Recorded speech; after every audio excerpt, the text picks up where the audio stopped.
Bendito y amoroso Padre, queremos darte, Señor, muchas gracias porque podemos estar en este sábado en tu casa reunidos como familia tuya y queremos pedirte, Señor, que estés aquí en nuestro medio a través de tu Santo Espíritu y que lo que vayamos a leer en tu palabra en esta mañana pueda motivarnos, Señor, a una relación más íntima contigo y a una acción más fructífera. En el nombre de Jesús lo pedimos y agradecemos. Amén.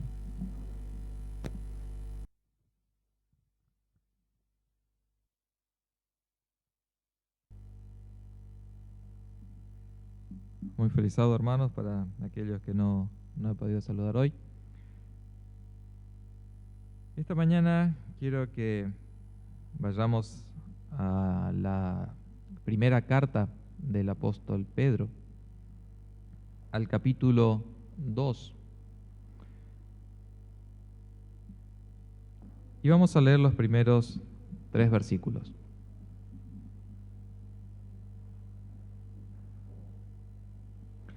Dice, por lo tanto, dejen de hacer toda clase de mal, todo engaño, hipocresía, envidias y chismes. Como niños recién nacidos, busquen con ansias la leche pura de la palabra. Así por medio de ella crecerán en su salvación, ahora que han probado lo bueno que es el Señor. Si lo leemos así directamente como estamos acostumbrados en el mundo occidental, yo diría que Pedro prácticamente está hablando de hacer obras, obras y más obras. Porque arranca diciendo, dejen de hacer toda clase de mal. Directamente, después empieza a detallar un poquito. Todo engaño, hipocresía, envidias, chismes. Pero tengamos en cuenta que Pedro era judío. Y nosotros tenemos una mentalidad donde, según el razonamiento que hacen los griegos, nosotros vamos de las causas al efecto. Y entonces ponemos las cosas en orden.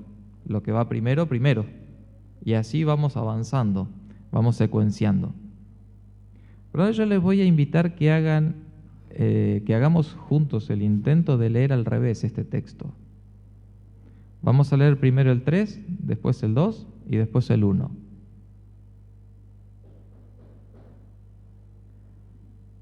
Ahora que han probado lo bueno que es el Señor, como niños recién nacidos, busquen con ansias la leche pura de la palabra.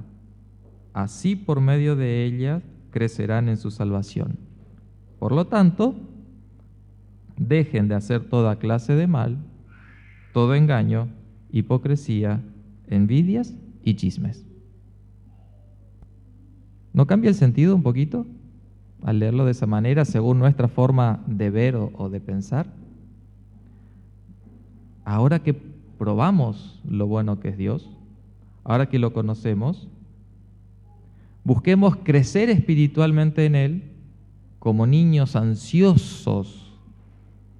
Supongo que Steffi en cualquier momento, bueno, Steffi le digo yo, Kate le dice el resto de la familia, pero pronto debe estar queriendo prenderse a tomar la teta de la mamá. Estoy hablando de mi bebita de 10 meses. Y ansiosa se va a querer prender, porque ya llega la hora de comer. De esa manera quiere Dios, dice que busquemos la leche de la palabra para crecer. Y alimentados de esa manera, entonces dice que creceremos en nuestra salvación. Y como resultado, podríamos entonces dejar de hacer toda clase de mal. La verdad que a veces leyendo rápidamente la Biblia, podemos por allí, sin detenernos a pensar, por ahí en el contexto o en quién lo está escribiendo, podemos a veces interpretar las cosas al revés de lo que son. Y fíjense que Pedro, sí, a continuación en los siguientes 3 versículos, ahora pone las cosas en orden, como si fuese un espejo pero utilizando otra metáfora. Ahora va a utilizar la metáfora de la construcción. Vamos al versículo 4. Acérquense a Cristo, que es la piedra viva que los seres humanos despreciaron, pero que Dios escogió y es preciosa para Él. De este modo, también ustedes son piedras vivas con las que se está edificando una casa espiritual. Así llegan a ser un sacerdocio santo para que ofrezcan a Dios sacrificios espirituales por medio de Jesucristo. Estos sacrificios a Él le agradan. Fíjense, si ponemos los primeros 3 versículos y empezamos a leerlos al revés, en la secuencia de los versículos 4 al 6, vamos a ver. En el versículo 3 habla de ahora que han probado a Dios, que han conocido a Dios. El versículo 4 dice, acérquense a Jesucristo. En el versículo 2 habla de crecer en nuestra salvación como niños que se alimentan de la leche. En el versículo 5 habla de un edificio que se va edificando a partir de la piedra viva que es Cristo con las piedras vivas que somos nosotros, va creciendo. En el versículo 1 habla de las cosas que debemos dejar de hacer. En el versículo 6 se habla de las cosas que llegaremos a hacer. Podemos ver que hay como un espejo allí entre las dos imágenes que está usando Pedro. Pero cuando llegué a este texto me llamó la atención algo. ¿Ustedes conocen piedras vivas? Porque para mí no hay nada más muerto que una piedra. Encima frío. Suelen ser bastante frías, duras, inertes. ¿Cómo podemos llegar a ser piedras vivas? ¿Y un sacerdocio santo? ¿Ustedes vieron algo más pecador que un pecador? ¿Cómo puede ser santo un pecador? Pero eso es lo que Dios quiere que lleguemos a ser nosotros, piedras vivas y un sacerdocio santo. Ahora vamos a hacer un pequeño paréntesis y vamos a Levítico capítulo 20, versículo 8. Allí Dios le da una orden a Israel. Dice, obedezcan todos mis mandamientos, porque yo soy el Señor que los santifica. Nuevamente nos podemos encontrar con un problema, depende cómo leamos. Miren, como yo soy Dios y que los elegí a ustedes, que no se merecían nada, como dice en Isaías, gusanito, ustedes no eran los mejores, al contrario, eran los más insignificantes de la tierra y yo los escogí, así que como yo los escogí, ustedes tienen que obedecerme. Es una forma de leer directa, como leemos nosotros. Obedezcan todos mis mandamientos, ¿por qué? Porque yo soy el Señor que los santifica. Pero podemos leer al revés. Como yo soy el Señor que los santifica, que los capacita, que los prepara, que le da las fuerzas, ustedes obedezcan en virtud de eso mis mandamientos. Una cuestión es obedecer los mandamientos porque Dios me los manda, y otra cosa cuando dice porque yo soy el Señor que los santifico, no que ese sea el motivo que me lleva a mí, sino el motivo que me capacita a mí para cumplir. Entonces allí es donde un pueblo pecador puede llegar a ser santo, porque es Dios el que capacita, es Dios el que da las fuerzas para poder hacerlo. Volvamos entonces a Primera de Pedro, capítulo 2.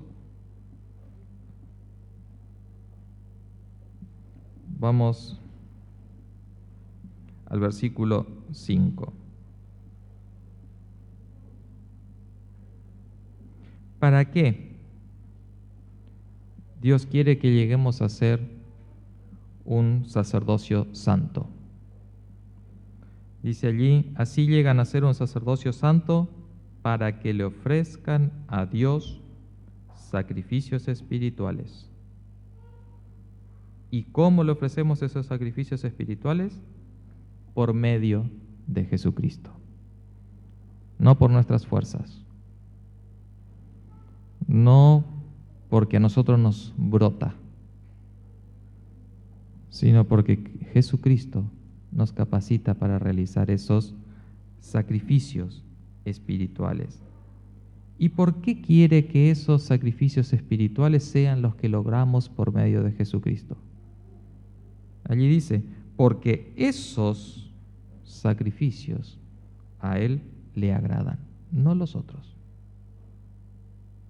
En la lección de esta semana hemos visto ahí en Isaías, en el capítulo 1, una descripción que hace Dios del pueblo de Israel cuando va a adorarlo. Dice, ustedes vienen, me hacen sacrificios. Y a mí la verdad que esos sacrificios y los ayunos que ustedes hacen me dan asco, me desagradan, no los soporto, no los puedo ni ver,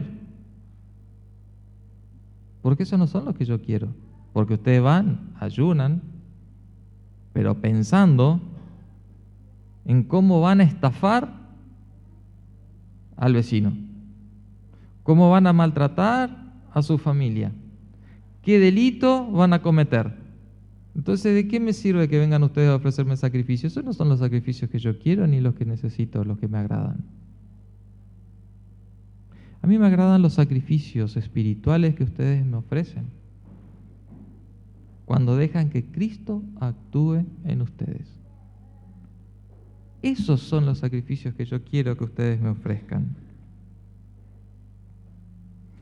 Vamos a saltar ahora al versículo 9. Y vamos a ahondar un poquito más en el hecho de este sacerdocio santo que entonces nos encomienda nuestro Padre.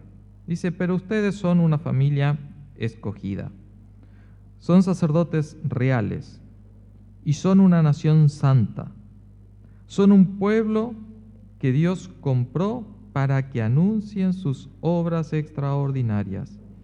Él fue quien los llamó de las tinieblas a su luz maravillosa. Vamos a hacer un paralelismo con el versículo 5. Dice en el versículo 5 que somos un pueblo santo, un sacerdocio santo, perdón, para hacer sacrificios espirituales.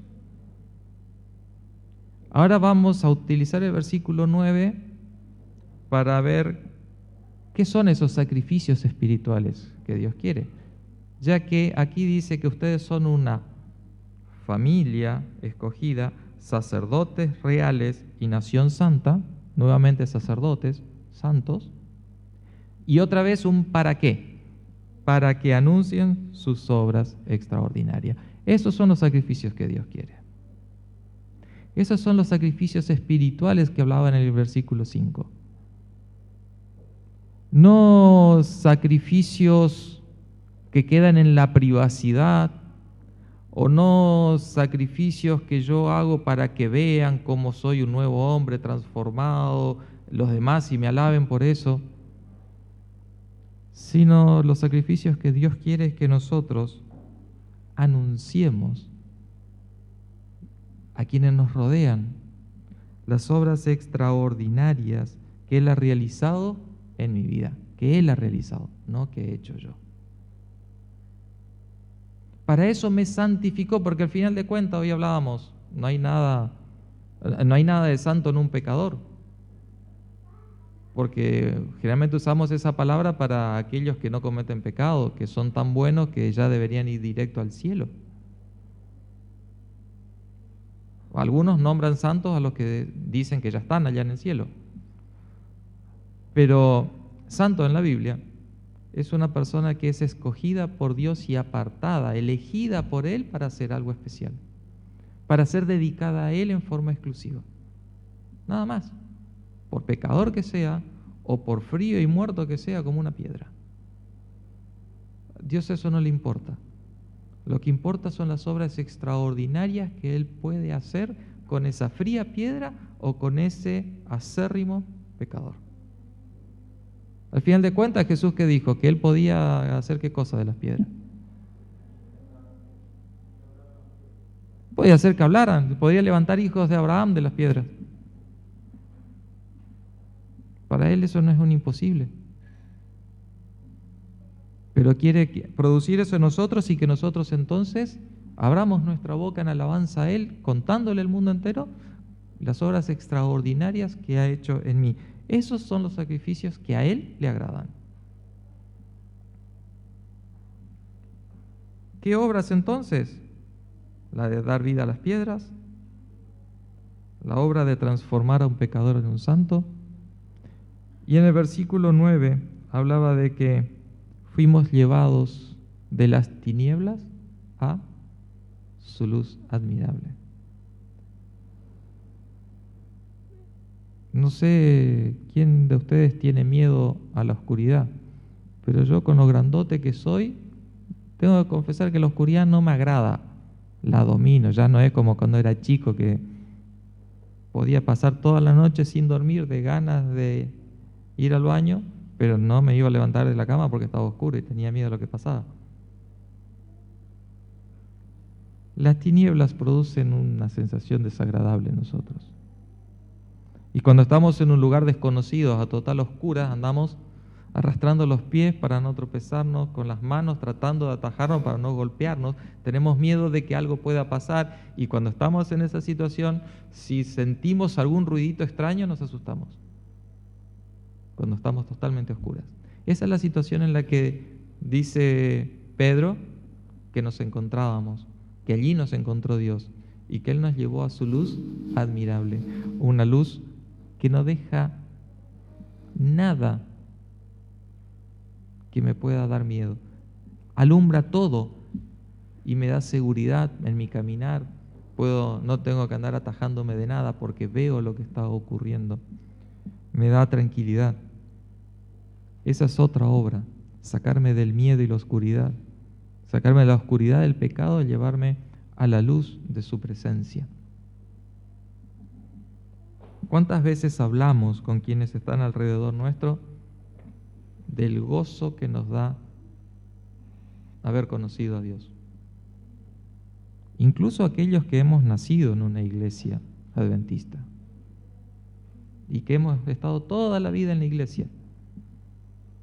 En algún momento hemos descubierto la luz admirable de Dios o en algún momento la descubriremos, seremos expuestos a ella, decidiremos vivir o no respecto a esa luz, pero a quienes hemos podido disfrutar de eso.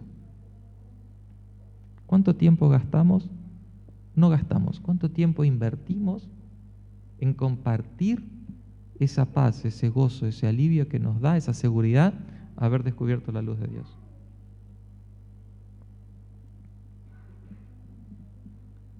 El versículo 10 termina diciendo, ustedes antes ni siquiera eran pueblo, pero ahora son pueblo de Dios.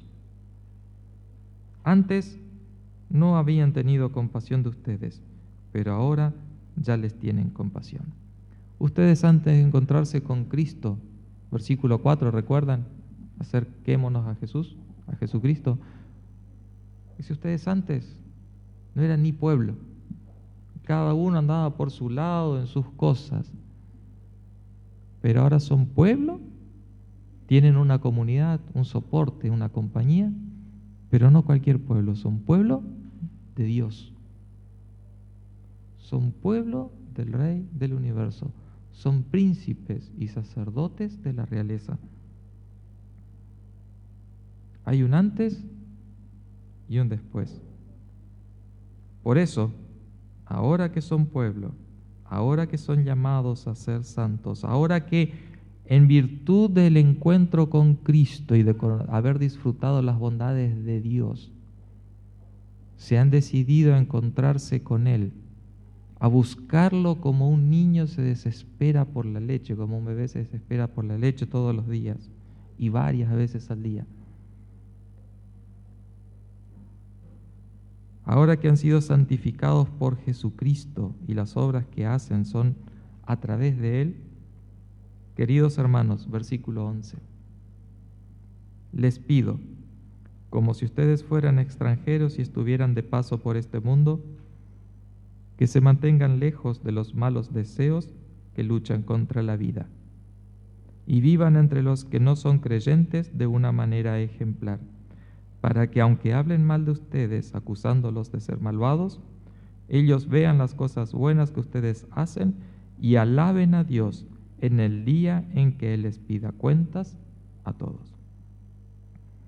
Bien, acá tenemos dos secretos entonces de cómo realizar esos sacrificios espirituales, de contar al mundo las obras extraordinarias que Dios ha hecho por nosotros.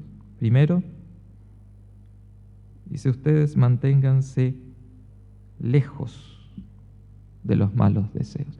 Ustedes manténganse lejos de las tentaciones. No las busquen. Si ustedes saben que la tentación está allá, vayan para allá. No traten de jugar que voy a soportar porque ahora estoy con Dios y me puedo acercar casi hasta tocar el fuego, pero sin quemarme, porque eso es prácticamente imposible. El ejemplo lo tenemos en Jesús. En la escuela sabática lo debo tener medio cansado con este ejemplo porque lo uso bastante seguido, pero Él es nuestro mayor ejemplo incluso para vencer el pecado. Estaba con sus discípulos y en un momento corta el discurso que está dando y le dice: vámonos de acá, rapidito. Ya mismo nos vamos todos, porque allá viene el príncipe de este mundo y yo con él no tengo nada que ver, así que me voy para el otro lado. Manténganse lejos y el mundo va a ver eso. También eso testimonia hacia el mundo. No voy a hacer eso. ¿Por qué no vas? ¿Por qué no tomás un poquito de vino o de lo que sea? No, porque soy adventista. Esa es la respuesta, porque la iglesia me prohíbe. Es la idea que tienen los demás. No, porque ¿sabes qué? Eso a mí me afecta, me hace daño. Y a Dios le hace daño que yo lo haga. Y como yo lo quiero, no quiero hacerle daño. ¿Qué? Y ahí nos da la posibilidad de hablar. Pero si no, nos van a tomar para la chacota. Ayer yo salía del trabajo con una compañera y le dicen, ya a mí ni me preguntan si vuelvo mañana. Entonces a mi compañera le preguntan: ¿y mañana usted viene a trabajar? No, porque me hice adventista, dice. Y nada que ver. Pero toman un poco a la chacota. Y cuando tenemos oportunidad de explicar el por qué, es bueno que no sea por la iglesia, no sea porque la Biblia lo dice, sino porque Dios me amó, me transformó y yo se lo devuelvo en amor, cuidando mi cuerpo, cuidando mi mente, cuidando mi alma del pecado. Y el segundo secreto era: vivan entonces, alejándose de aquellas cosas, de todo lo malo, la tentación, vivan entonces, versículo 12, entre los que no son creyentes de una manera ejemplar. Den el ejemplo.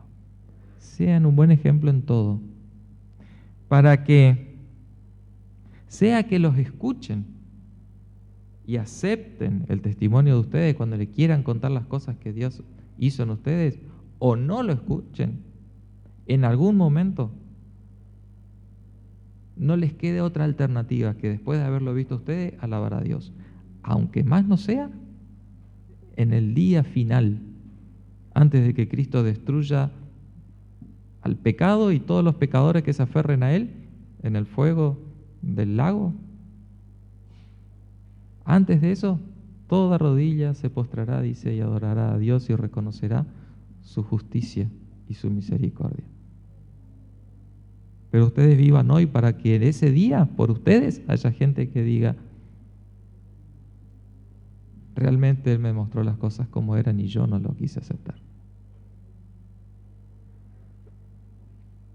Pero de vuelta, para tener éxito en tener este estilo de vida, El secreto está en Primera de Pedro, capítulo 1, versículos 3 al 1. No 1 al 3, 3 al 1. Vamos a leer de vuelta así. Ahora que han probado lo bueno que es el Señor, como niños recién nacidos busquen con ansias la leche pura de la palabra. Así por medio de ella crecerán en su salvación y por lo tanto dejarán de hacer toda clase de mal, todo engaño, hipocresía, envidias y chismes. Que esta pueda ser nuestra experiencia, mi deseo y oración.